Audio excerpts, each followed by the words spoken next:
Good evening. Forgive my camera manner. I'm not the most photogenic person, but this is difficult discussions. I would like to have conversation with those who I feel that at times don't agree with me on particular views and topics. And in having this discussion, I hope we can grow and get common ground. One thing you find, especially online today, so many people are willing to spread their message without hearing anyone that has any type of counter to that message. And I feel like as a people, we're getting nowhere with that. I've been making my time commenting on people's posts that I felt may not be in line with what reality may actually present. And I've found some to be positive in the response and some to be very negative in the response. So I'm hoping that this way we can move the conversation from the comment section to actual conversation between individuals. And I hope you guys will be able to watch and gain some insight from both perspectives of said topics, and hopefully we can all grow together. My guest tonight is going to be Brandon. Say hello to everybody, sir. What's up, everybody? Go ahead and introduce yourself. Give us a little bit of your background, where you're coming from. My name's Brandon Ignash. I'm born in Tennessee, served in the military, moved to Michigan when I was 8, kind of grew up in the sticks in like northwestern Michigan, and moved down to around like Metro Detroit when I was 23. So I've experienced and unfortunately seen, experienced, and tried to get involved and stopped a lot of things in northwestern Sticks, Michigan that is currently happening all over the world today. Okay, all right, excellent. All right, now I have another individual in this chat today, and that will be our fact checker tonight. If either of us decide to lay out some stats that we want to cite in our discussion, I would ask my friend here, Vernon, to verify said statistics to make sure that we're not providing fake news. And he will also be monitoring the comment section. If anyone has a question where we can focus on our conversation, he can then let us know if there's anything that should be addressed. Vernon, you have the floor for a moment. How's it going? Vernon Burden. I am an educator. I always introduce myself as an educator, and that's where my point of views kind of come. That's why I like fact checking, just resources. So that's why I always pull out the question about where are you getting this information. I work in high schools. I'm assistant principal at Lake Orion High School in Michigan, and I always look at what I would tell students to do in order to inform themselves. And we work with a company, MediaWise, that gives presentations to students about what to do when you gain information, especially information you receive online. And that's what I like about some of these discussions, is because a lot of times we lean on things that we call facts or information. And really what we did online was we saw a meme, we saw a post, we saw an image, and we consider that factual instead of actually looking into what we have. So I'm just here to do that, and I appreciate this, Johnny. First, good to hear your voice growing up with you, but I think we have the same perspective of friends and associates, that some have an opinion that we can call left, some have an opinion we can call right, and a lot we have an opinion that are moderate and right in the middle. But it's all about having these discussions, because one thing that is happening right now is people are pigeonholing themselves into now instead of into where this needs to go. I agree. I guess a quick aside for myself, I am technically the host of this. This is something I'm deciding to do now. Basically, I'm just your average American guy. You know, you could say that I'm conservative in some aspects, I'm liberal in some aspects. You know, I could give my opinion on certain topics as far as my background, but I'd hate to get downvoted for it. Like, I am a Second Amendment supporter. I also believe in the First Amendment. I love the country. I love America. But I'm also a person who stands firm in my belief that me as a black person, I feel my life matters. And it's been troubling in the last 4 to 6 months seeing people express an opinion that basically states otherwise. And I'm having trouble with that, because I found that a lot of these people I used to consider my friends, and I want to still consider them my friends, but it is hard to do when you constantly go through your timeline on Facebook, Twitter, any type of social media, and you see people, as Vernon stated, posting memes that are really insensitive, especially to hot button issues today. And you ask yourself, you know, you posted this on an open forum. You know that I'm someone who may see it, yet you didn't question how I would feel about it, you know. And I started commenting on these posts anytime that I saw them. I would immediately cite whatever information they were giving, especially if it's off base, and I would give a perspective from the other side, because I found a lot of these people are posting these things, and they're really posting them for people that just agree with them. You're posting it, you hope people that agree with you see it, they share it, they continue to post it, and it spreads down the line. However, when I introduce myself into the conversation with an alternative view, possibly a disagreement, I found a lot of backblow and a lot of people that didn't want to talk about the subject. They just wanted to state their opinion. You know, so I've had some issues professionally, personally, as far as, you know, my dealings with people because of my choice to do this. And I found that in my approach to it, I try to be respectful. I don't name call. I don't judge. I don't vilify. I literally just offer a perspective based on logic and reason from my perspective that people have noticed. And those people that have noticed are also finding their voice to have these discussions with people as well. And I want that to continue. And I'm hoping that we can do it more here instead of over text and memes and things of that nature, so you can get a true personal view of where people are coming from. So I don't want to ramble on any further. Tonight, our topic is going to be racism in the United States, how it's perceived by American citizens, how it's perceived by the world, and its impact on our country, especially today. So I could start with giving my opinion, but as a good host, I'm going to give the floor to Brandon first, and I would like you to give us your perspective on this topic, where you come from, why you're coming from that avenue, so that we can get a better understanding of how people feel about these things. Thanks, Johnny. I want to say, I want to start off by saying this: racism is without a doubt alive in this country. I don't disagree with that by any means. Growing up in northwestern Michigan, I unfortunately saw it a lot. Even though I'm what most people looking at me would consider a typical redneck, because I drive a truck, I have tattoos, I listen to country and rock music, I also listen to all other genres of music, but, you know, a lot of people are doing the whole read a book by its cover thing, and there were not a lot of black people around where I grew up. The ones that were around played basketball or football with me. I didn't play football, I played basketball mostly.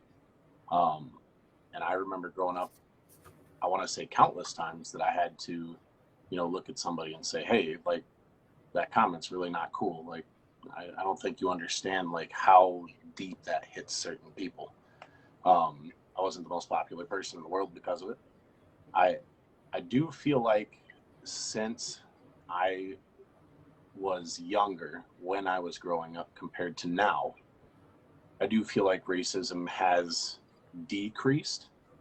I feel like a lot of kids have been raised to not see color, instead just people. I'm one of those people that I try and see things half full, I guess. I want to believe that most people have good intentions with the things that they're trying to do in their life and see. I will say, you know, it's hard to judge, I guess, how bad the situation is, because the media, unfortunately, you know, they play off of people's emotions, and they don't have any problem with making sure that these hot topics that are out there right now, all pretty much racially motivated, are the main stories that everybody gets to see.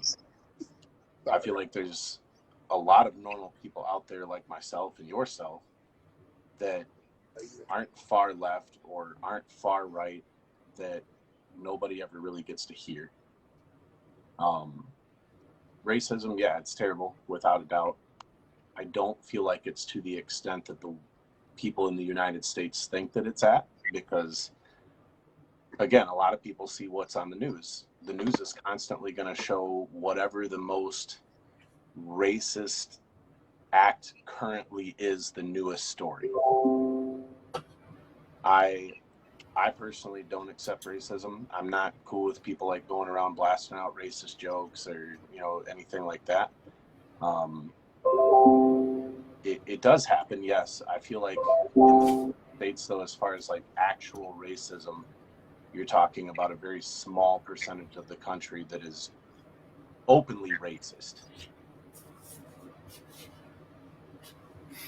Well, okay, I'll take that. And I guess from my perspective, I grew up in Detroit, and there weren't a lot of white people where I grew up, East Side Detroit. And coming up as a kid, we really didn't see color, to be honest. We all knew we were black. Myself as a young guy, and I encountered a light-skinned person, I assumed that they were white. I had no concept of mixed race and blending and things of that nature. But I can reference times in my life where I've encountered bias and I've encountered racism. And from my perspective, given the way I carry myself, given the way I look, people perceive me a certain way. Unfortunately, a lot of people are intimidated by my presence because of my size, because of my demeanor, how I carry myself. And I respect that and I understand that. I don't go out of my way to, say, impose my will on people. But, when you walk through a store and you see somebody follow you around because they assume that you're looking to do something wrong, when you are out in public and people watch what you're doing because they assume that you're going to be doing something wrong, you ask yourself the question, like, well, why are they thinking that? What am I doing to make them have that perception? And you ultimately find, unfortunately, it's literally because of what you look like. It has nothing to do with what you've done. It's who you are. And that's in the 80s.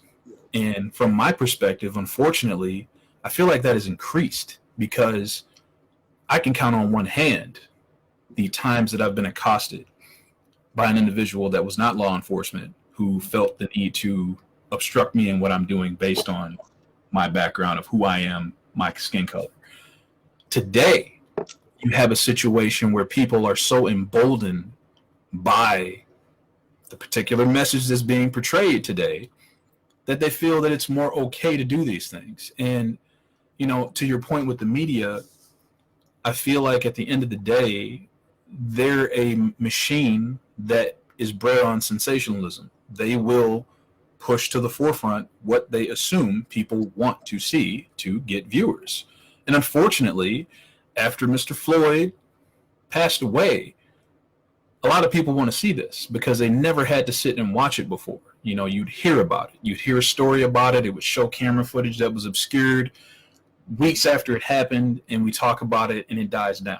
Unfortunately, on that day, America had to sit and watch a man be suffocated. And you can say whatever you want about what he may have been intoxicated with at the time. One could make an argument that maybe if that knee was not on the back of his neck, he would still be here with us regardless. So, I feel like today, in terms of racism and its impact between the media giving us the news, which is telling us what happened, even if they try to add a little spin to it, these things are happening. The police taking a position of acting with lethal force with very little restraint. And then the actual public who see these things happen and the individuals that decide, well, there must be a reason why this happened.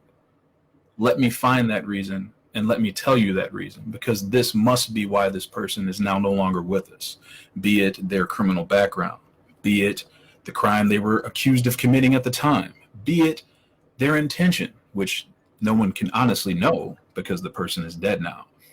And that to a person of color comes off as racist. When I have to look at a person, basically tell me, well, this person isn't alive anymore because of these things. And when you listen to those facts and hear, and then you process and just, wait a minute, nothing that you just said is justifiable for someone losing their life. So then what is it that you're trying to relate to come to the determination that this person should be dead? You know, and it breaks my heart because I don't want to die.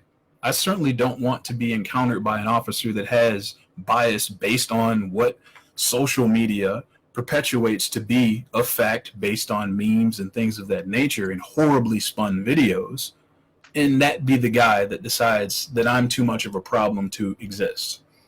So I don't think media in general is the deriving factor here. I believe that social media and the proliferation of just garbage facts and garbage news is more of the problem. You know, you're not going to turn on the news and see a meme that says white people were slaves too, thus black people shouldn't be complaining about it, because that's a ridiculous thing to say. However, when you go to social media, that's what you see people saying, and you see people liking it and you see people sharing it. Those likes and shares are solidarity with that message. And I want to believe in my heart that a lot of those people actually don't really believe that. Like if they sat down and had to say that to my face, I don't think they would. And it's not a matter of being afraid of me. It's just that they don't really believe it. You know, I had a guy yesterday post a meme about a soldier standing up, and that's a positive message. He was a quadriplegic who's able to stand. That is fantastic. I 100%, let's go. That's awesome. However, the meme continued to talk about then athletes and how they shouldn't have a platform. And I'm like, well, wait a minute. How did this go from this troop can stand, which is a great thing, to now telling athletes they shouldn't speak out against issues in this country? So, of course, I make a comment about it. I'm like, well, what does that have to do with this soldier? And now I'm a troll because I've offered an alternative view. I don't agree.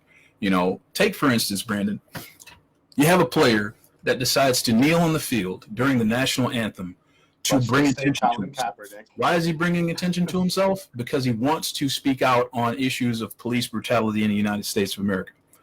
We have to see it because we see someone doing something different than everyone else. So we've obviously noticed. Now he has a platform to speak on his issue. How did it go from that to you're disrespecting the flag, this is anti-American? None of those things have anything to do with his actual message. No one actually wanted to address the message. Now here we are 6 years later, more people are dead. Now we have riots in the streets about it. And now the discussion is, well, we shouldn't be rioting and looting. Well, again, we were talking about this or trying to. No one wanted to hear it. Today, you have players that say, you know, we're not going to play today because we feel like we want to support Black lives, police, you know, not killing people. And again, the message becomes, you're just an athlete. You shouldn't have a message. You just need to entertain me. How does that not come off to you as perceived racism? Because again, you are suppressing the message of a person of color who wants to speak out against transgressions against people of color. How do you not come off as racist saying that? Real quick, Johnny. Yes, a couple of people that were in the group they need kind of your access to allow them into the conversation. They want to actually be in the conversation, or they want to just view it?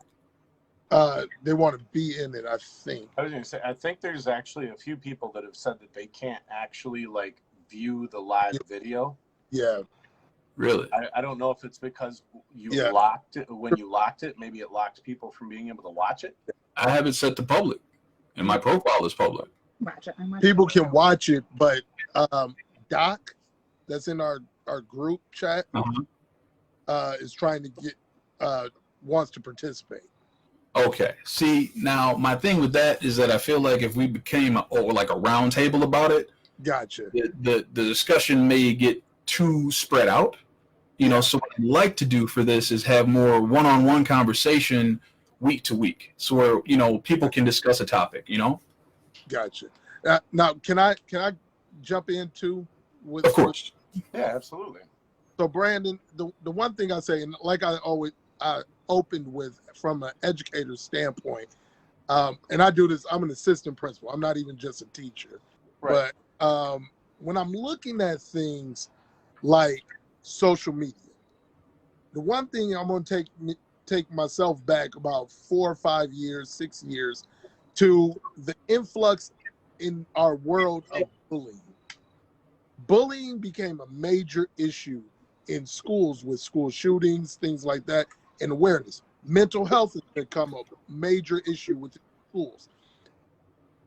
Even allergies are a major issue in schools. And the one thing that people say is, back in my day, we didn't have this. Back in my day, we didn't have this. And what's really happening is we have more mediums, social media, news, internet. We have more mediums to get information rather than things are new. So student that has people making fun of them for whatever reason, they used to be able to leave school and then separate themselves from that. But mediums have connected them for 24 hours. Right. So I think one thing that happens is, and Johnny touched upon it, the social media element of, it's not the fact that, oh, racism is being sensationalized. It's the fact that more people get to express it in a certain way, and more people get to view it in a certain way. Yeah, information is a lot more readily available now than it used to be. It goes back to the Edmund Pettus Bridge. That means nothing. Like, I don't know how many people understand how small Selma, Alabama is. Selma, Alabama is not a metropolitan hub of the South. It's Right. not Atlanta. It's not Miami. It's a small city. The Edmund Pettus Bridge protest wasn't made an issue until it arrived in America's households because cameras were there posting it on the news. So I think a lot of things, as Johnny said, we get to see because of camera phones and different things like that. We get to see incidents that we never would have seen before.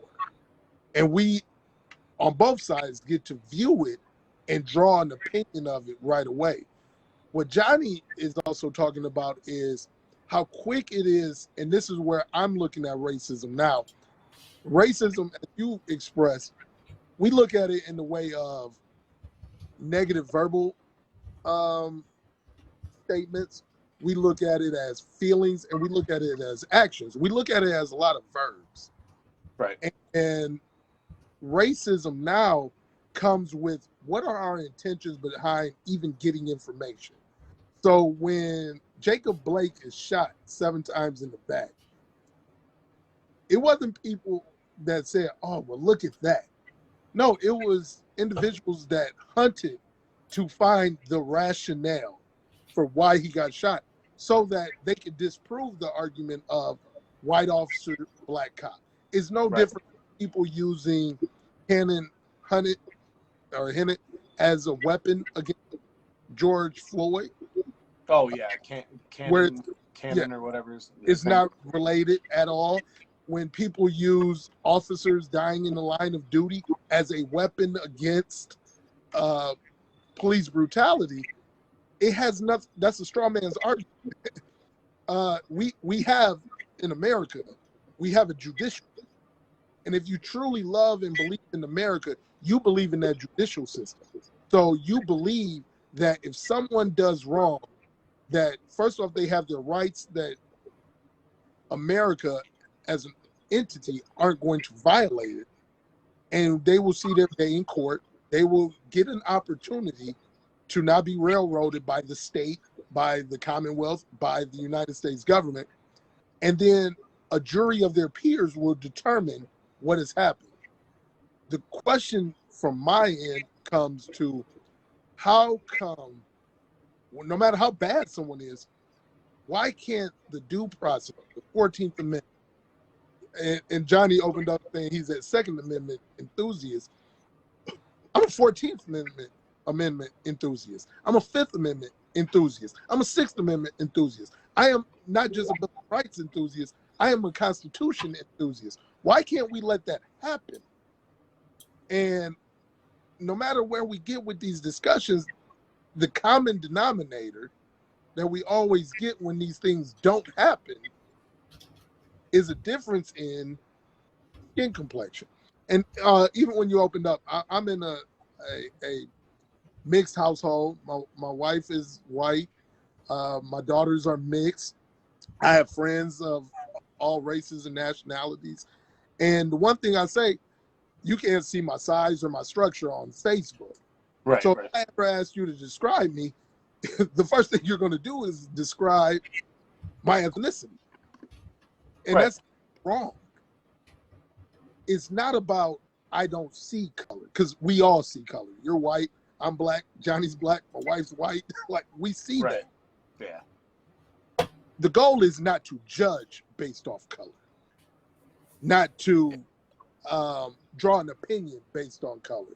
And I know this conversation is going to go on, but I kind of have a metaphor to what I think leads to a lot of police brutality. And I think it's the opinion in America that, especially African American males, we're like bees. We are like yellow jackets. Now, everybody knows what bees do to the ecosystem. They're actually positive to the ecosystem. Right. They aren't lethal, even though we know people have allergies to them and things like that. But if a bee is flying around me right now, I'm going to swat at it. I'm going to worry about the bee stinging me. Right. No matter what. Even if that's not its intention. Even if I'm 37 years old and I've never been stung by a bee in my life. I have no experience with a bee stinging me. But I know that bees sting. I know that people are allergic to bees. And because I saw My Girl, bees killed Macaulay Culkin. I know these things. And that's honestly where I think a lot of Americans look at African-American males, black males, is we are like bees. So no matter what we're doing, I'm an assistant principal at a high school that is 80% white, 86% white. And I was at a high school that was 98% black for 13 years of my career. And the interesting thing about it is I get to see kids, and guess what? Kids do kid things. Teenagers do teenager things. People make bad decisions. But what hurts and harms is when a kid makes a bad decision is our implicit bias is to storing the narrative to why that kid is doing it. Kid is missing school and he's black. Oh, his family must not have much. We're all in suburban Detroit. Like, what are you talking about? Right. Those are the things that I think in America we have to understand. Implicit bias is real and it happens, and we just need to grow from it. And if we acknowledge that implicit bias happens, then we don't cross that blurred line into racial bias. Yeah. And most of what you said, I won't disagree with whatsoever. I mean, obviously, being an assistant principal at now a predominantly white school system, is you've and being working at a predominantly black school system, you've seen it from both avenues. I think my biggest thing is, for instance, like how Johnny was talking about, he sees that like someone's following him around the store, or situations of that nature. I think the hardest part about today's society is me being white. Obviously, I'm going to say this, and it may come off totally wrong. If whether I'm a white man, a black man, yellow man, purple man, I don't care. If I see somebody that I feel like is following me around the store, I'm that kind of person that's going to look at them and say, why are you following me around the store? Mm-hmm. There's now, in some cases, is that absolutely true? That, yeah, some white guy that works for the store is following you around because you're black and because of preconceived notions and bias and, stereotypes and stuff. That may absolutely be 100% why they're following you around. It doesn't, I guess the hardest part for me is when I think about racism, I think about, okay, like I dislike you because you're black, Right. or I hate you because you're black. I don't really look at it as, and I want to look at it more this way, is I'm following you through the store because you're in a predominantly white neighborhood in the Mire, and you know, you may have walked in wearing something that looks like raggedy work clothes, and I really don't know if you have enough money to purchase anything in the store. So I'm just going to follow you around. And I really haven't thought about it from that aspect, I guess, because it's hard to really determine people's preconceived notions and why they may be in the same sections of the store as you. As far as like the police brutality thing that was brought up, the whole kneeling on the neck thing, and you know, people searching for reasons, I never really, until you guys actually just brought it up, thought about, you know, people see these situations on the news and they look out and they're like, okay, well, you know, he was a rapist and he pointed a gun at a pregnant woman's belly, and you know, he broke into her house and beat the shit out of somebody and stuff like that, pardon my French.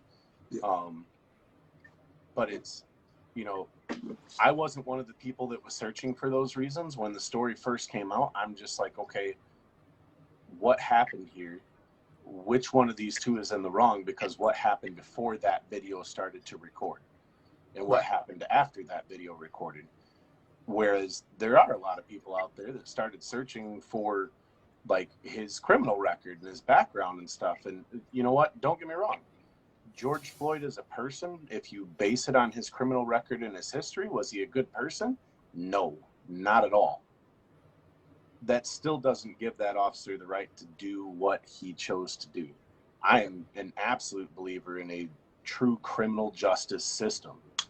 I mean, you had more than enough time while you're kneeling on this man's neck, while he's clearly not able to get away from you, to put him in handcuffs, put him in a car, and let a court determine if what he did was wrong or not. And that, I agree, not to jump.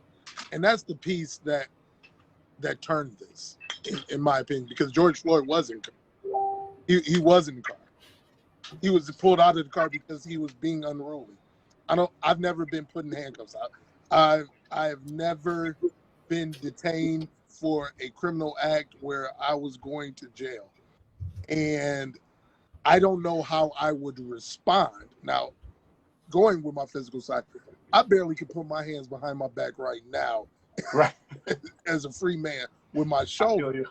So it's certain things that I say don't make sense. But I'll also kind of digress the story. 5 years ago, my opinion about certain things was completely different. Being in schools, being an administrator with discipline and things like that, I also kind of told the line with, I understood why certain things happen. Like I can say, hey, especially seeing the outcome, Jacob Blake, like that's not going to be a way that you get a positive interaction with a police officer. I can say Rayshard Brooks, that's not going to be like you gave an opportunity for a bad decision to be made that impact. But the issue is then, well, what makes that person lethal compared to someone else? What makes those are the tough conversations that we have to have, because that's a real conversation of, okay, I'm in certain environments. I'm in Atlanta. I'm in Detroit. I'm in Chicago. He's African-American male. I don't know what's happening around where that might not happen in, I'm just going to make this up, Traverse City. But I make rules. I want people to follow rules as a school administrator. But I'm not allowed to just say, hey, kid, you can't go to my school anymore. I can't give the death penalty to the school. We do have a question from Scott. Is racism exactly the same thing as bigotry? How many times would it take someone following you around the store to make you believe that those types of microaggressions are racist? I think that's kind of for you, Brandon. So how many so Johnny's example of a store, or as people bring up an elevator or things like that, how many times would it get to you to say, hold on, you're doing this because I'm white. You're doing this because I'm black. You're doing this because of my structure. So I'm going to put this two different ways. And the main reason is everyone has a different type of personality. Whereas, you know, when I was discussing that, I'm personally, because I'm a bigger guy, I'm 6'4", like 280, 290. Like I would have no problem looking at somebody and say, is there a reason why you're following me around? And then obviously based on like their body language, their facial expressions, and their response, at that point, I'm going to know straight up, okay, they're following me around because I'm black, or they're just happen to be in the same area that I be in the store. Now, not all people have that type of mentality or that kind of attitude to just do that to somebody and put them on the spot. Now, I personally don't think that there's a significant difference between racism and bigotry. They're both hatred fueled, and I don't think it matters which terminology you use. Either way, you're still fueling a fire of hatred towards somebody because of their color or a preconceived notion of who they may be based on the actions of other people. I don't think it would take a whole lot. Like, for instance, again, if I were black and I'm over in Meyer in Northville or Novi, and I see somebody following me around the store, and I'm not that person that's going to call them out and ask that question, you know, to see them in the one section is one thing, to see them maybe in the second section is another thing. But, you know, when I go from the automotive section to the, I'm going to get my wife a card and a set of flowers section, over to, oh, let me grab a case of beer section, and you're in all three of them, yeah, I'm definitely going to start questioning your intentions and your motives. Well, let me interject there real quick, because like I heard what you said, and you know, here's one thing I'd like to offer. If you were a black person, any black person will tell you, if you were to engage the person following you and ask, why are you following me? The next step would be the police would get called. Right. Because the police are weaponized against black people because they understand the interactions between police and black people. You know, you take the history that we've had in this country, it is portrayed that police and blacks are not on the same side. So if I engage with a person who I feel is passively aggressively doing things that they shouldn't be doing to me, and in me questioning it, I know it's going to become an escalation. The next escalation is that passive aggressive now becomes aggressive. Right. And are they going to challenge me? Because like, as you said, 6'4", 280, 290, I'm 6'2", 290. No, they're usually not going to physically engage with me. However, they do know their weapon, be it the police, are going to be a stronger weapon than they could be themselves. So, you know, from our perspective, you know, when we see these things happen, you want to say something. You want to like, hey, why are you following? But you already know that it's going to become a problem if you do that. Now you just want to get out of the situation. You know, furthermore, you know, you take these situations, and when you ask the question between bigotry and racism, I feel, at least from my perspective, racism is the inherent hatred.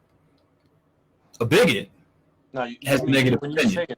Sorry to interrupt. When you say inherent hatred, are you saying like, I'm saying that somebody is raised someone that I would perceive as a quote unquote racist is an individual who literally hates based on race. Okay.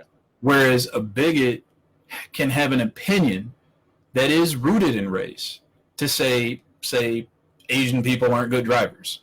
That is a racist thing that people can say, but it's not coming from a vein of their hatred is oppressive in some way.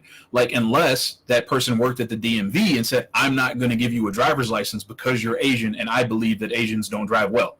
That's where I feel that you have racism. You know, that's like where you go from bigot to racist. Exactly. There is a line, I feel, you know, because like I can be in a situation where a woman is clutching her purse as I walk by. She has a negative opinion of me because I'm an African American, assumes a negative reaction from me. Calling the police or stopping me, the Karen aspect, stopping me where I'm walking, asking me what I'm doing, why I'm here, obstructing me, that's where I believe you get into the racism. And that's unfortunately what we're starting to see more of today. People Right. that are more emboldened to do things that otherwise would have been relegated to people wearing hoods, people in cloak, people not wanting you to know who they were because they knew the overall grand scheme of America is that we are supposed to be a unit. That is the overarching theory of this country, and we will push that. And when people pushed against it, like kneeling on someone's neck, that's when we have to take a stand against it, because now it's so out in front of us that we can't ignore it. And, you know, I again, like with a lot of people that I encounter online, when I have these situations where I have to comment, I don't believe that a lot of them are actually quote unquote racist. I don't believe that those people would see me on the street and tell me that I shouldn't be there because of my race. However, I do feel that a lot of the bias, which I would also group with bigotry, is much more prevalent in this country today. It is a lot harder to oppress a person today, especially with camera phones. You know, everything is recorded. You know, you can't just walk up to a black person in the middle of a group of people and call them the N-word and just think it's going to be okay. You know, even in areas where you'd assume that that's going to be okay, it's probably not going to go over well. You know, that is still a part of America where it's that crust where these people, you know, will push their message to those that agree, and they will do what they can in secrecy to gain what they want. You know, like you take, for example, like a lot of Nazis, you know, flat out. If I'm a young white kid and I'm going to do what you did, you put yourself in the shoes of a black person and how they would perceive the situation in a store or in an elevator. I'm going to put myself in the shoes of a white kid who's bullied in school, and maybe in a school that is predominantly black, who feels marginalized because of the bullying and encounters an alt-right or a neo-Nazi that says, hey, brother, you know, you are the top. This is where you should be. You shouldn't be down here. We're going to bring you into our group and show you how great you really are. All of those things sound good on paper, but unfortunately that indoctrination becomes hatred. They get you in with the, hey, you know, rah, rah, sis, boom, bah, but then, oh, by the way, you got to hate these people. You know, so it's not just about empowerment, it's about oppression. And that's where a lot of people that say, well, why can't I say white lives matter? I'm like, well, whoever said that they didn't, one, and two, you are in a position of the majority. So for you to then have a victim's perspective to say, well, why can't I say my life matters? No one's ever questioned it to you. So if no one's questioned it to you, why do you need to make that statement? Whereas someone from my position stating my life matters, I'm not saying it matters more or it matters only. I'm saying, hey, maybe you shouldn't make that jump as an officer to assume the worst, that I'm doing something wrong. If I happen to drop a pen in my car, I don't want to get shot because you assume I'm going for a gun, because you would give a person that's not a minority the benefit of the doubt to see it play out. And again, in a lot of these situations, especially with the executions from police, they could actually handle the situation if it became violent. If it truly became violent, they would be in a position, because you're already drawn on a person, to fire. So in Blake's case, you shoot him in the back, you think he's going for a gun, there's no gun there. You know, that's a bad call. And if he attempted to get a weapon and turn and draw on you, you're already drawn on him. So you can still take care of the situation. So your life is not in immediate danger. That's the problem. So it's a matter of legal definition. And these police are able to do these things and hand wave over it, and it's okay. You know, so that brings us right back to the question of racism and bigotry. The police are executing racism, you know, because you don't take a man's life if you don't feel you need to. You know, you do that. So based on your description, I just want to make sure I may be able to play this into this situation. So you're driving through whatever neighborhood that happens to be predominantly white. You've got your windows down. You're just cruising. You're not doing anything wrong. You get pulled over just because of a preconceived notion at that point that it's more of a bigotry type of thing. Like, what are you potentially doing in this neighborhood? I've never seen you, your car, any of this, and you're black male in a white neighborhood. I must be selling drugs. Right. So at that point, once they pull you over, and then they take it to a point of, I'm walking up on a normal traffic stop with my hand on my gun and unholstered. that's when it becomes racist. Yeah. You're just doing this because I'm black. Real quick, I'm not moderator, Johnny's moderator. I'm fact checking. Doc Stacy Deering mentioned that a bigot is defined as one who regards or treats members. I'm looking at another device. Treats members of a group with hatred or intolerance based on stereotypes and implicit bias. It of course stems from racism, which I was going to jump in. Johnny, you did a great example of that. Bigotry is, I'm using stereotypes, I'm using bias to drive an opinion, even though it's not substantiated. One thing about racism is it's like many words in the English language. It has more than one definition. Right. And I think people, Brandon, you kind of expressed it. We look at the overt racism as the only defined racism. We look at neo-Nazi, Klan members, someone that is doing harm, again, going with the verbs. And I think one part about racism as a definition is kind of the second definition of racism. And it is the system that allows the racial group that is already empowered to retain power, and participating in that system to maintain power. So I think that's literally just define what the police are doing. Yeah, that's where people, and I get it. I 100% get it. I took a class at EMU for multiculturalism, and the one thing that was kind of stated, and I'll go back to the Alton Sterling shooting and things like that. I don't agree with calling cops racist from the point of intentionally killing someone because they're black, because you hate them. Right. Definition 1. I think if you're using definition 2, using the system in place, participating in the system to continually oppress people, that is where the racism comes from. And I think that's more the melting pot, the chef's salad of racism, where it starts with your bigotry, your implicit bias, your prejudice, your intolerance. You put all those things together, and that's where it comes from. If he just listened. Yeah. I don't have to listen. To be honest, I don't have to listen to a cop. There is a consequence for me not listening, and that's not death. Right. So I have the freedom to not listen. I have the freedom to do a lot of things, but there is a consequence attached to it. So people that say if he would have just complied, he wouldn't have got shot. That's not the consequence. Right. So if an officer wants to stop me because I'm walking around Farmington Hills, Michigan at 10 at night singing, I'm just going to make it up, one of my NBA Youngboy, I don't know.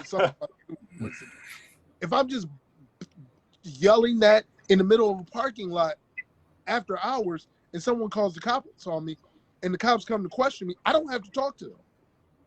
I haven't violated any laws. I haven't done anything. So I don't have to interact with them.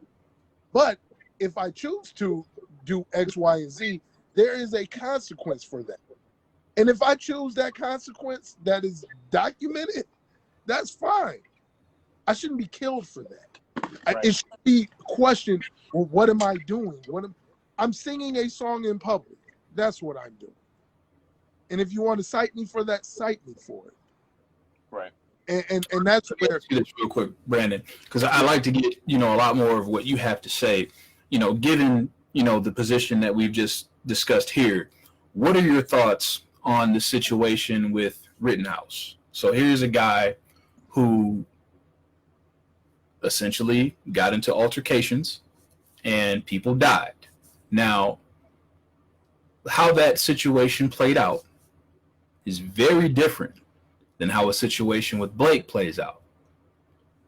What are your thoughts and what is your perspective on how those two situations differ so greatly?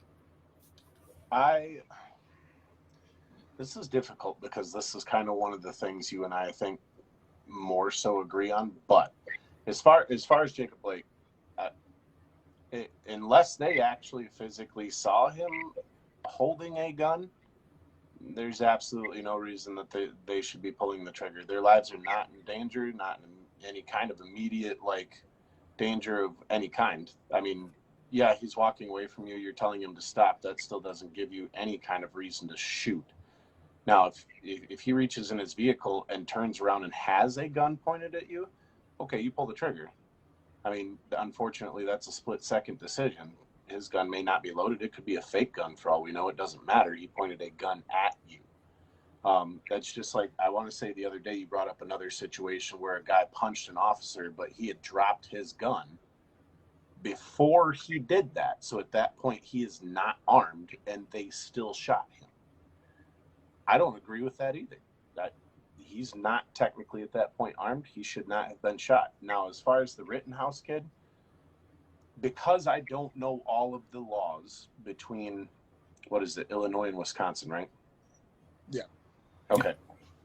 I don't know all of the specifics on laws. I know generalizations. Like, for instance, in Michigan, as a minor, yes, you can carry a long rifle as long as it's for the purpose of hunting and you're accompanied by an adult. I'm assuming theirs are probably similar because I do know that those states also do youth hunts in certain areas. First off, Rittenhouse's mother is the epitome of ignorant. For her to load her minor son into a car with a loaded AR and say, I'm going to go take you to an area where they're doing Black Lives Matter protesting, and just drop you off and leave you there with a loaded gun. I don't know what could possibly go through any parent's head that would think that any part of that is okay.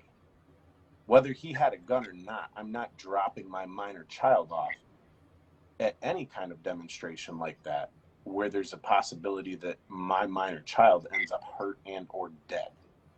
Now, I will say there have been pictures of, he had some kind of medical supplies kit, and he had tried to help some people, and he was scrubbing some paint off of some things here and there and trying to do some sort of positivity. I do understand that, but let's say you don't have the gun and your mom drops you off, which I still think is ignorant. And those are your intentions to go there and do those types of things. You don't need a gun to do that. If you feel comfortable enough to be in that kind of a position and you're there just to help in general, you don't feel a need to bring a gun to a situation like that. The mind of a, what is he, 17? Okay, 17. So the mind of a 17-year-old, I know everybody's like, oh, he's almost 18, he's almost an adult, he could go fight for this country. That's great. I don't agree with you if you believe that. I think as a 17-year-old kid, your mind is still extremely impressionable and you're extremely vulnerable to make very poor choices because you don't know the full extent of what you're getting into. The fact that even after he did whatever positive things people did see him doing and took pictures of, the fact that he's at some random ass gas station thinking that he needs to be on a roof with an AR watching over other people to protect a gas station. That's what security companies are hired for. You're 17. You should be in school or in bed.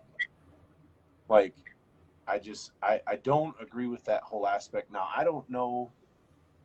I could be wrong about this. This is where you come in with your great fact-checking skills. From my understanding, there was some kind of verbal altercation, and then somebody threw something at him. Now, some people are saying that this was a Molotov cocktail. Based on the picture, it's blurry as shit. I'll be honest, I can't tell. Some people are saying it was a brick. Some people said it was a rock. Some people said it was a flaming bottle of diesel fuel or something like that. I really don't know because I wasn't there. Somebody throwing something at me, I don't feel like gives me the right to shoot somebody. If I'm walking around with, my Glock and it's concealed carry and somebody walks up and decks me in the face, I still don't feel like that gives me the right to shoot somebody. Now, I will say when it got to the extent, and I don't know, again, how accurate this is, I was also under the impression that there were a couple of guys that were chasing, 2 or 3 guys that were chasing after him, and one of them was trying to, like, physically beat him with a skateboard or something like that, I think.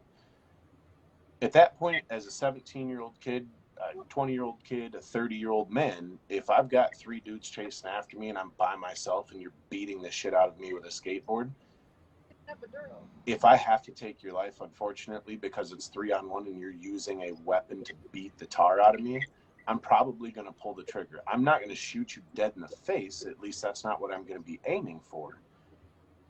But at that point, my life is in danger. He should have never been there to begin with. Nothing would have happened. Right. A couple of things you kind of mentioned with the fact-checking element is in the state of Illinois, you must be 18 years old in order to have a firearm.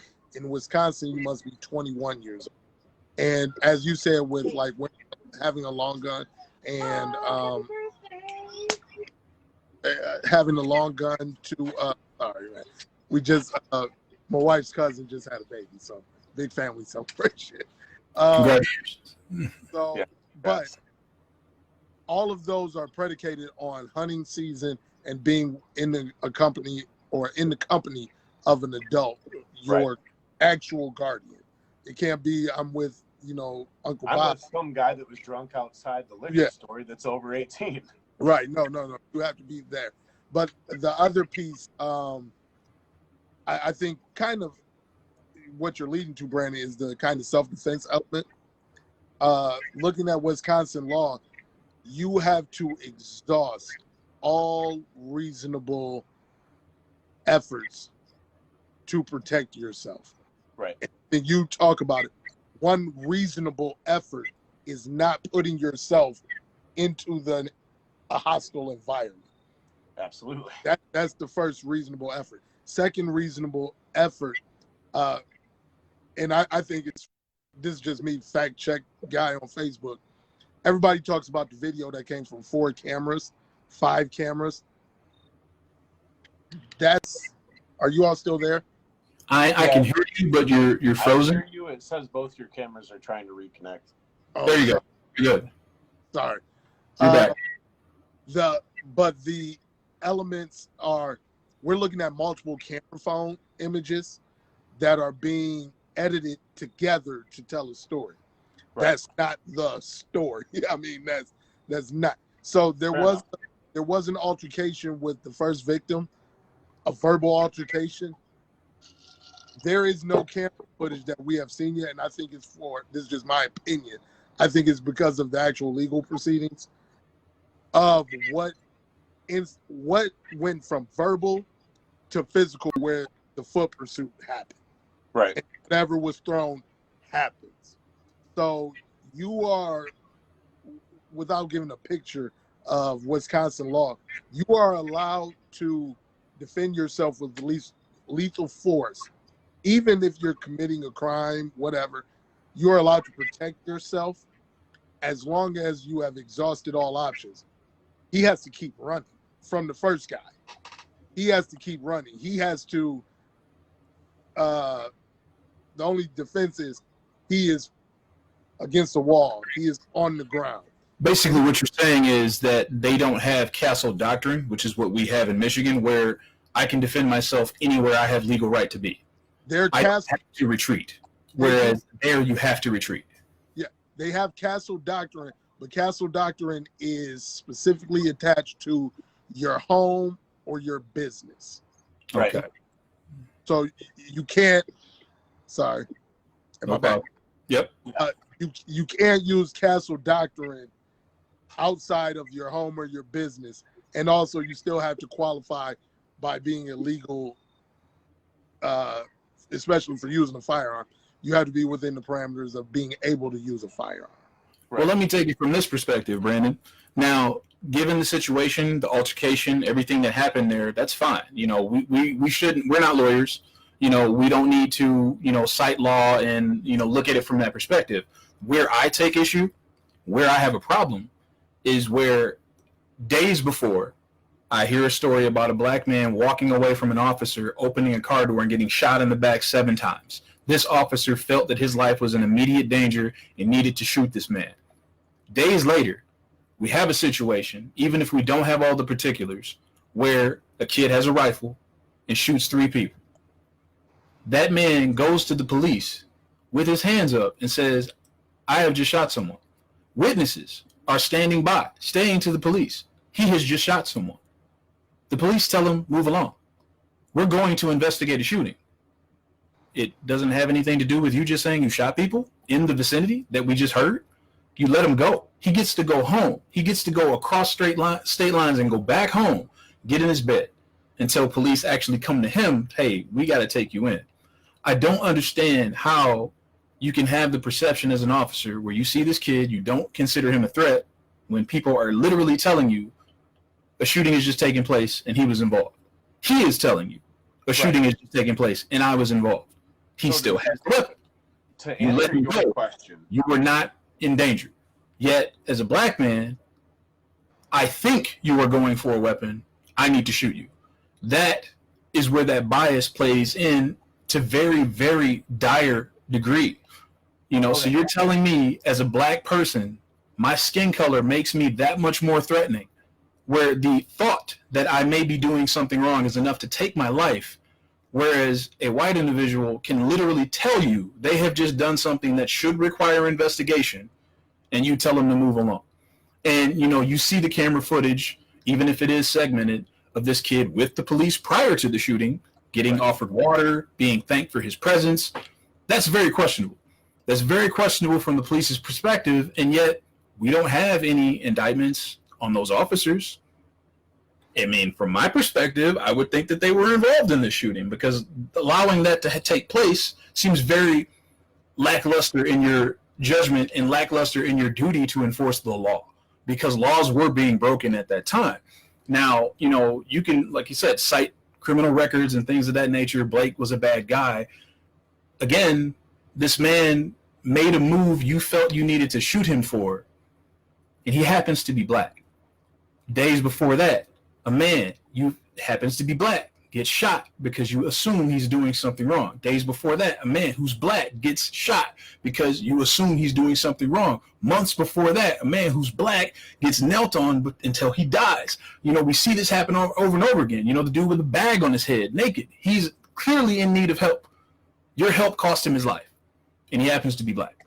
So is it so many circumstances that can just be circumstantial that these people just happen to be black and these things are happening to them, as opposed to maybe there's a correlation here, maybe there's a problem here, maybe there's something that needs to be addressed? And why is it that so many people are so quick to cite records, cite imposed intent, cite non-compliance as a justification for these things to happen, when we see on the other side, hey, if you're black and you shoot somebody, maybe you wouldn't get shot if you weren't black, because here's a white guy who just gets to walk away, regardless of whether he was right or wrong. Regardless, if I shoot somebody in my house right now, the police will still ask me questions. They will at least ask me questions. They won't just say move along.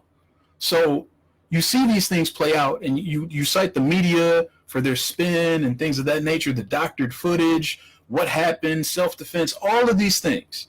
None of those things matter when you break it down to the genesis of the fact that a white man shot 3 people and got to go home, where a black man went to his car and died for it. A man dropped a bundle of clothes and died for it. A man was in mental illness in the street and died for it. You know, how many times do we have to see these situations play out where you just ask the question, officer, why can't you have that same compassion that you have for that white kid that you do for these individuals that would ultimately allow them to still be with the living, to go to court and be judged? Because to say someone was doing something wrong and now they're dead, they never got their day in court, so those things weren't proven. So if they weren't proven, how can we state those as facts against their character? You know, so if you shot me and said, well, Johnny was stealing my wallet, I'm dead. I can't defend myself. So does the narrative become Johnny's a wallet thief?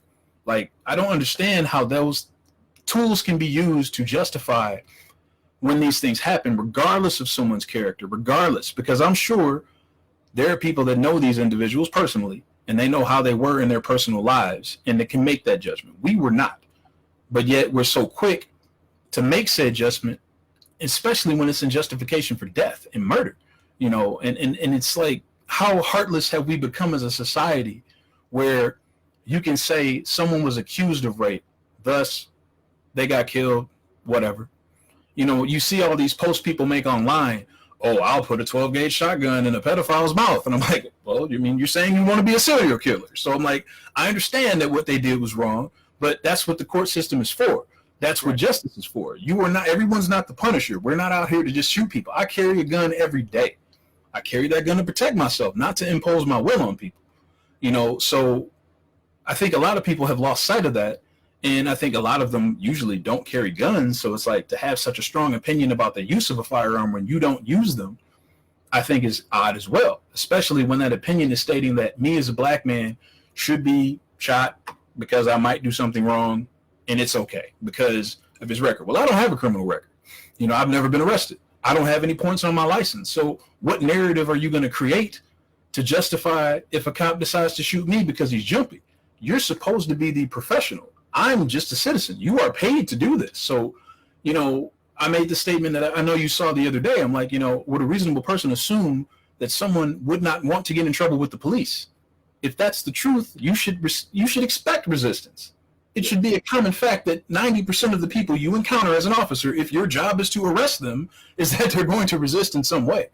That should not be, well, let me pull out my gun and fire on them. That's crazy, you know. So, and I know you don't agree with a lot of that activity when it comes to police, but again, I know you do see a lot of people who attempt to justify it. And in our own conversations previously, there are elements to the question of maybe if they did X, Y, Z, they would still be alive. And I'm like, well, maybe if the police didn't shoot them, they would still be alive. Right. You know, so where does that responsibility lie? On the professional or the person we already expect to do something wrong? Because we don't expect the police to do something wrong. At least we shouldn't. Right. I have an answer for your question, but since we don't have commercial sponsors yet, am I allowed to use the restroom for a moment? I tell you what, man, we've actually run over an hour, and I did want to kind of condense this to an hour. I know people are still watching, but maybe we should wrap it up. I mean, how do you feel about that? I mean, I'm willing to continue. If you're willing to continue, I do have an answer to a lot of what you said right there. Okay, and I want to hear it. So if you need to take a quick intermission, I hope the viewers will stay tuned. Maybe Bernie can add something while we wait. You know, feel free. Go right ahead, man. I appreciate it. I'm always blessed with the gift of gab. No, Donnie, I think you made a point.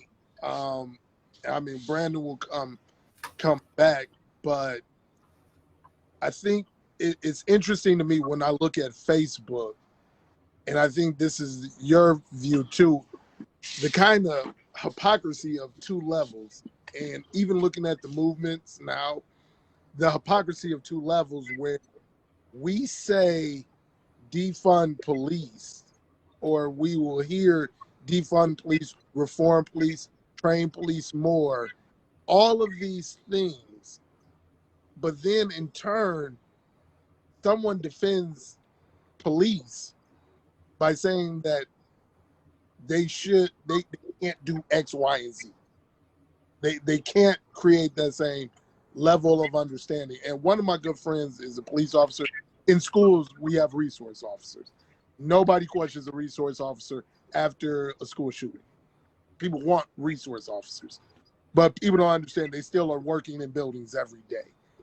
And one of our resource officers, when I worked in Southfield, used to explain, as a cop, I don't have to see the barrel of the gun in order to shoot. And I agree with that. As a cop, being unarmed isn't a defense, because Johnny, you're of your stature. Brandon just explained he's of his stature. If I'm a 5'6" police officer, they can't tussle with me being 6 foot, 275 pounds. You know, physical combat isn't conducive of themselves. I pose a lethal threat just because of my size and structure. those are understandable. But I think what a lot of people don't understand is when that same size and structure isn't looked at in just skin tone. The problem I had with the Atlanta shooting of Rayshard Brooks is we're talking about what police officers should do. 2 police officers couldn't restrain an individual that was intoxicated. When someone's intoxicated, alcohol isn't a stimulant. It doesn't give you more energy. It doesn't enhance your senses. So you're telling me that this drunk guy, wrestled off 2 police and he's in a foot pursuit, and your only action is to shoot him in the back twice and kill him.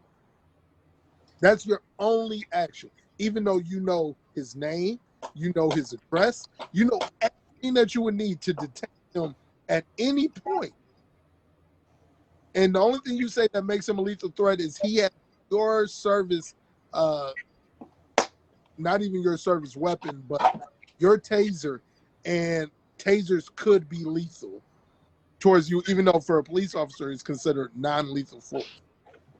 So those are the things that I think blacks are juggling with. Is you got to make it make sense other than a fear of black males and a justification that fear should be, as I said earlier, like bees to death because you're scared.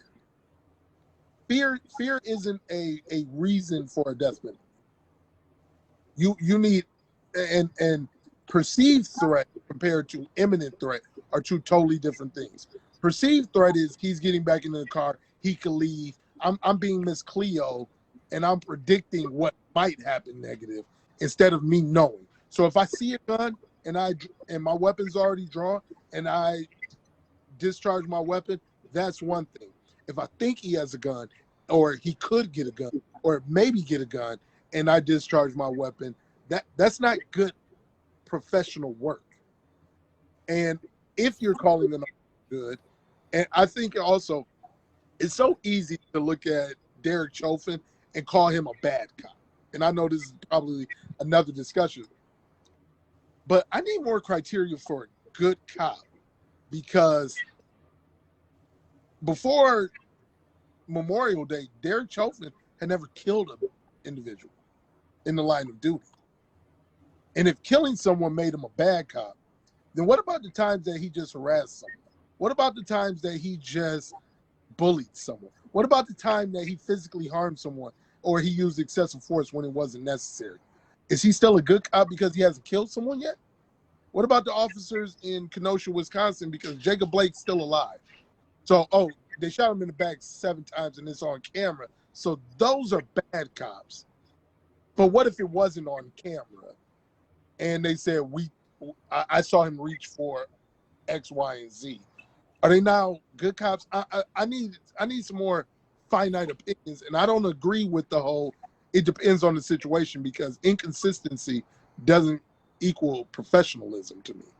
Well, I hear you, man. Let me get Brandon in because I really want to get more from him. But I see Ken made a post, and I just want to interject real quick with that. Ken, I can be a marksman, but this is not the movies. So you can't ask a cop under duress in a situation where their life is on the line to pinpoint a specific body part and shoot. Furthermore, you can't determine if you hit a body part that it's not going to in turn be lethal down the line. You know, a man can get shot in the back and be paralyzed. A man can be shot in the back and die. The best place to be shot is your ass, and that's still not a pleasant situation. So you can't rely on that. You know, a lot of people say, well, why didn't you just shoot him in the leg? You can catch an artery and still bleed to death, and it's still murder. You know, so if you are firing your weapon, you're firing to stop the threat. You feel that there's a credible threat against your life. So as far as that, if you're drawing your weapon and firing it, it can be a lethal shot because that's what you are intending to stop.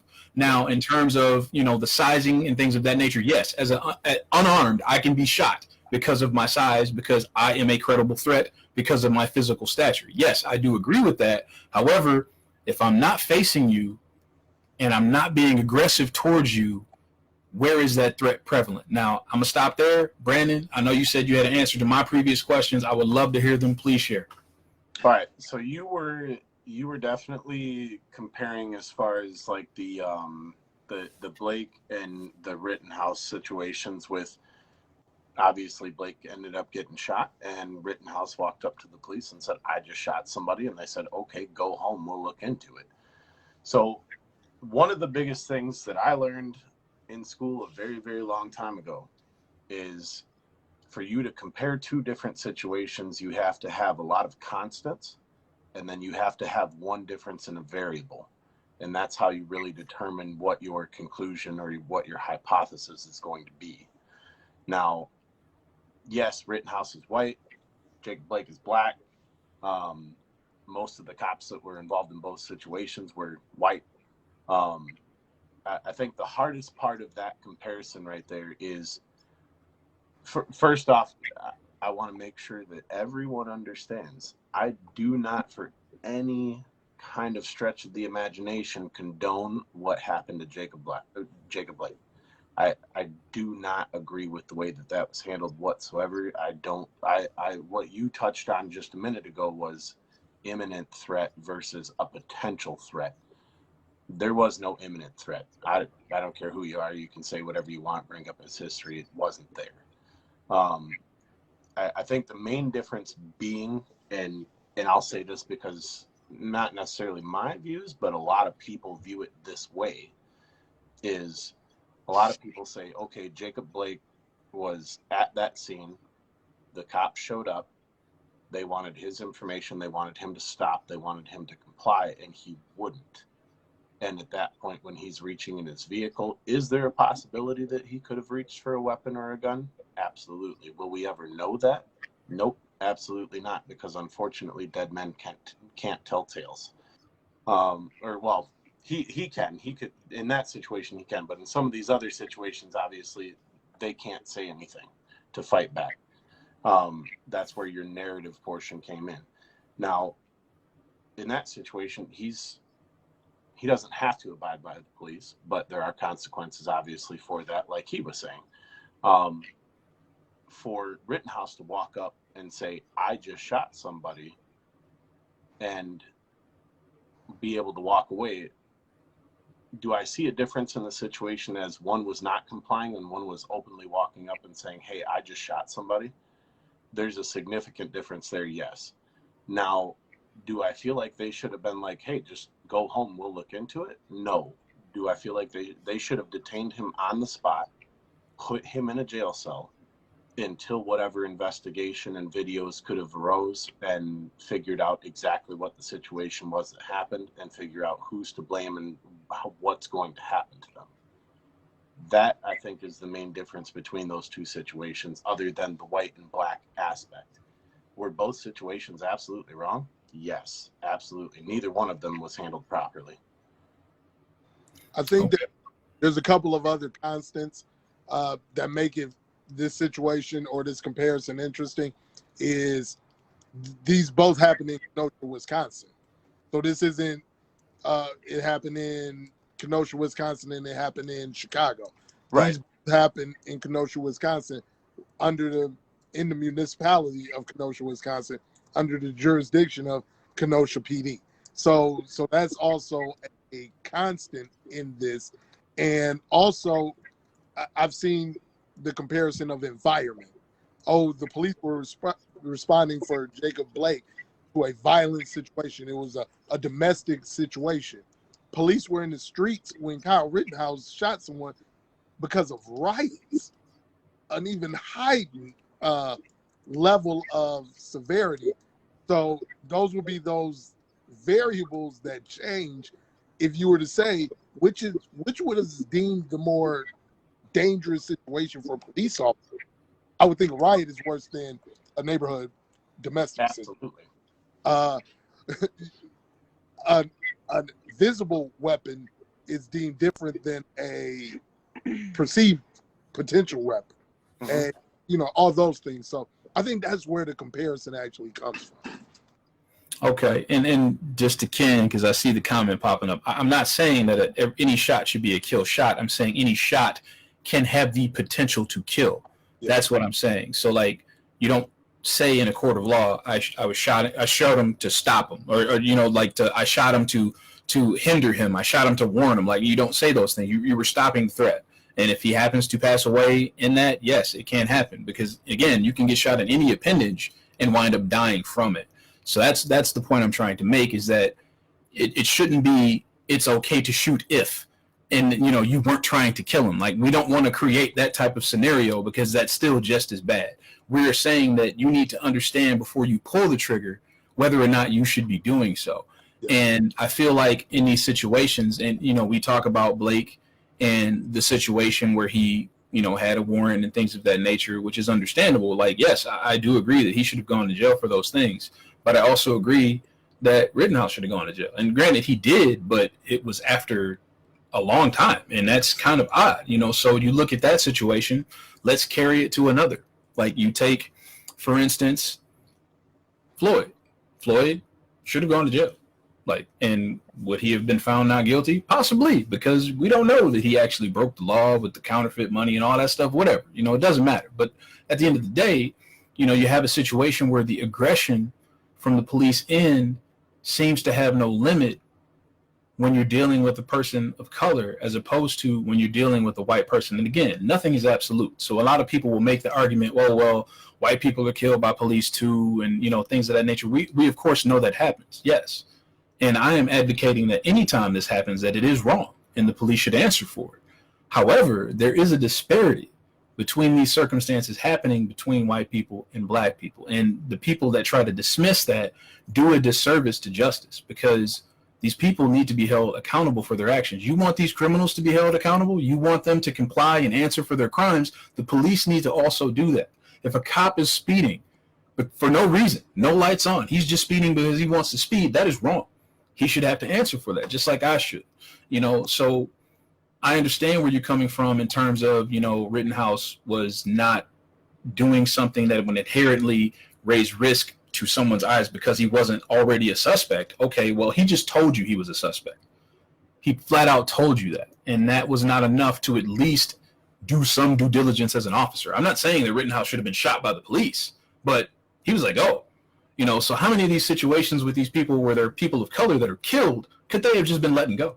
You know, you take my man that got shot riding his bike. He had a bicycle infraction. How does a bicycle infraction turn into dead person? You know, how does a broken taillight turn into dead person? How does a speeding ticket turn into dead person? That's the problem. You know, it's like these situations are just out of control, and we're trying to voice our opinion about that. And there's so much blowback from the other side saying that there isn't a problem. How could there not be a problem? You know, so that's why with the police thing is tough when it comes to you, Brandon, because I know you do agree that there should be some type of reform. But I'm hoping in future episodes we can get people who have more of a hardline stance on the matter, who would be able to offer their perspective on it. So again, we've gone longer than I assumed we would. I want to give you, Brandon, the floor again. If you'd like to express an opinion of any type, of any way, feel free, because I really appreciate you coming in tonight. You know, I didn't want this to look like we were trying to gang up on people that don't agree with me, because that's not what I'm trying to do. Right. I learned something today myself. You know, I learned some things, and I grew as a person because of this conversation, and I appreciate that. So I welcome people who may not share my views to communicate. So if you know people that may have an opinion more in line to what we're talking about, feel free to invite them. And I hope that they would have the openness to come and have that conversation, because that's what we need. You know, so feel free. You have the floor. I know we've taken up a lot on this side. You know, our fact checker had a lot to say tonight, and I appreciate it. But please, you know, give us some closing thoughts on how you feel, and, you know, media, the perpetuations, you know, how it may not be. Again, we want to understand where you're coming from. I think I'll lead it off by saying you're not the only person that learned something during this conversation. And I enjoy being able to have these types of open conversations where people can learn. I can learn, you can learn, people watching can learn, that, you know, we can have these kinds of conversations as normal people, white, black, male, female, it doesn't matter. And, you know, I do feel like, unfortunately, the media sometimes, when they see an opportunity to get involved in a situation. Some of the people they may interview are extremely liberal or extremely far to the right. And they interview those people on purpose to feed fuel to the fire, to create more anger, create more hatred. And I feel like there's a lot more normal people in the country like yourself, myself, you know, that should be able to have these conversations without the hatred, the anger, and, you know, raising more red flags. I want to also say, you know, I am a believer in police do need more training. They need to think about the situations that they're in more so instead of shoot first, ask questions later. I'm also a very firm believer in, because I've seen, unfortunately, a lot of people that have posted that, you know, just defund police and do this and do that and hate the cops and all that stuff. And I'm going to say this, obviously, I'm not black, but just like black people as a race do not want to be judged based on the actions of a select few individuals that have done terrible, unspeakable acts, I don't feel like all officers want to be judged on the basis of the unspeakable acts and terrible acts that some of the officers have done that have been shown on the media. Not all officers are bad. I know a lot of officers that will give the benefit of the doubt to pretty much anybody. They don't really care who you are. You could barely speak English, and they're probably just going to say, listen, you need to slow your ass down. It's unfortunate that a lot of these events have happened. There's a lot of room to grow in all of these situations based on the police, based on people in the country that are just normal citizens, to learn from this kind of stuff. I mean, I personally didn't see a difference between racism and bigotry until you guys kind of went over your descriptions. And I do see now that, you know, there are people that are bigots that may not necessarily take it to an extent of racism, and then there are people that do. I also didn't understand, you know, I personally felt like racism was blatantly coming out and saying, I dislike all black people. Well, it doesn't necessarily have to be, you know, black and white. There is a gray area where, you know, you are judging people based on preconceived notions that because they're black and they're in a store that is in a predominantly white neighborhood, that they're going to be doing something illegal that they shouldn't be doing. And it opened my eyes to be able to see that. So I'm glad that we were able to have that kind of conversation. Okay, and I do appreciate it, man. And let me just say this. Look, there are people who have, let's just call it shitty takes.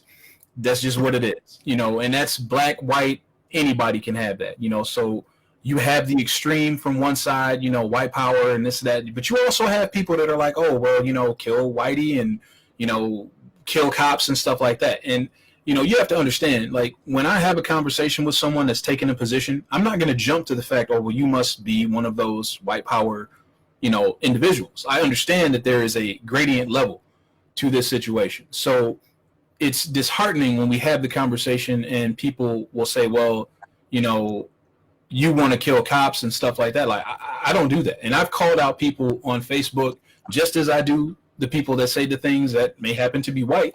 I call out people that are African-American too, that say reckless things. You know, there was a guy that posted a meme about two black individuals who purposely went out and killed cops. And the meme perpetuated that they should be celebrated for it. And I'm like, you're off base. You're off base. And in doing so, you are putting lives at risk posting stuff like this, because that is the thing that people see and make the assumption of black people. And that's not me. I'm not that guy. You know, so I do understand that there are people out there that don't get it, and they are taking a position that is equally hard line. You know, I had another situation with a black individual I spoke with who posted a meme that was insensitive to Blue Lives Matter and the Confederate flag. And I'm like, hey, man, you know, that's not the way to do it. And when I tell you, every argument he used was the exact argument he would say is used against him, and he didn't see it, it's real. It's real. That's bias, and that's bias on his side. Bias can be a two-way street. And I hope that we can grow to get rid of that bias. It's never going to go away. You know, it's never going to go away. and I understand that, but we got to do something where that bias doesn't turn into lost lives. You know, if you want to clutch your purse when I walk by, feel free to do so. I mean, I honestly believe in my heart it makes me want to try to take it to see if I can. But, you know, at the end of the day, I don't think anybody should die over it. You know, but when these situations play out where lives are lost, that's where we have to draw the line. We have to have human decency and compassion for people. Lives matter. Yes, all lives matter. But you know what? When I say Black Lives Matter, you should agree, because that's part of all. That's our thing. So, you know, I get where you're coming from, and I'm not trying to say that all cops are bad, you know, but what I am saying is that there are bad cops, and we should be able to have solidarity in that notion that there are bad cops, and those bad cops need to be sorted out. And the only way to do that is to admit that there is a problem. So we spend so much time online having the argument whether or not there is a problem that we can't come up with a solution. You know, so again, I really appreciate you guys coming on tonight. And I know there were a lot of people in the comment section that really want to participate. So next week, I'm even more excited to bring in some other guests that can have a conversation. And I think I might even step back next week and maybe play the fact checker role and let two other people have a dialogue.